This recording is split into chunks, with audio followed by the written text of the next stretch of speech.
Hello again, friends. This is Dick Foth, and it is a September morning. I'm sitting outside and looking at blue sky and billowy clouds, listening to the sounds in the distance of airplanes. There's an air show in northern Colorado, so you may hear a few jets. But I'm thinking this morning about life. And you say, well, isn't that what you usually talk about in the spring? Well, I'd like to think I talk about it or think about it every day, but it's true. We think about springtime being the blooming of things and the starting of a new season and all of that.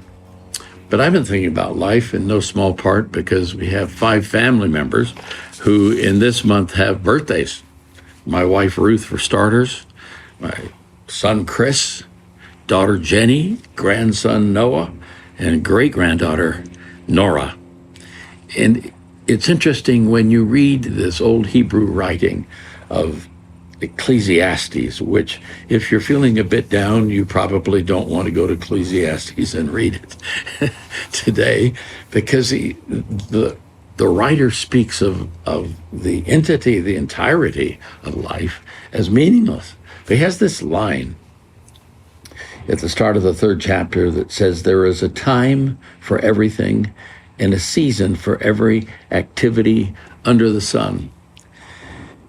And when we think about seasons, and we're in the 3rd week of September, how can one not think about what we call the autumnal equinox? That's a mouthful. That means that's when fall starts, September 22nd.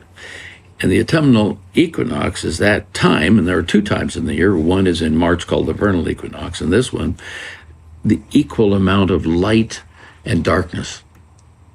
Well, that's a fascinating thought, but I have to admit that I like light better than darkness. And whether it's metaphorical or whether it's real, I like light better than darkness. And so from this point on, it continues to get longer times of darkness than of daylight. Poets and adult development or human development students and scholars would talk this way about a person's life. These are the seasons. Childhood is spring. Adolescence is summer. Fall is middle age, and winter is old age. So what you have today is a winter guy talking about middle age. Actually, I just want to reference the point that life is not only full of joy and celebration and rites of passage and all of that, it also has times of immense frustration and tragedy. And just last week, we memorialized again September 11th, 2001, when thousands of people were killed in that one day in New York City and in Shanksville, Pennsylvania, and Washington, D.C. In the middle of that, and last week, essentially, you have the horrific killing of Charlie Kirk in Utah. And overseas, you have Gaza going on and Ukraine going on, and in other places, numerous places around where we say, this is senseless. It's not rational. Well, war is not a rational thing. Murder is not a rational thing. In the middle of that, where do we find hope? I find hope in the fact that life goes beyond this. That's where I stand, if you will, that I believe that life is eternal, that it goes beyond this human condition and the deterioration or the sudden taking of a human life. And because of that, there's something to be said for where we find it.